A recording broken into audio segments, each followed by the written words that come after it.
במספיק, תסתכל, הוא לא עוצר אותך. תסתכל. בסדר, הוא לא עושה את זה פעם ראשונה, אין תדאג. לא, אבל אחי, אני הגעתי... אבל יש לך כביש, מה אתה דואג? אחי, אני הגעתי כמעט עד הכורכר שם, מה אתה מדבר? זו הכוונה. לא, אתה בוא תקשיב, שלא תשחק אותה גדר, האוטו הזה כזה,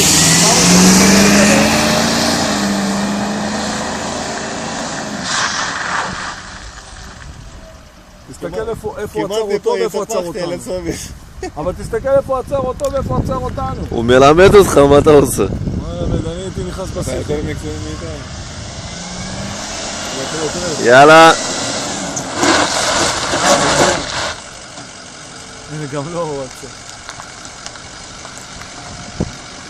ראית שהוא למד מהטעות? ראית איפה הוא בלם אותו? הוא לא בלם אותו שם כמו שם.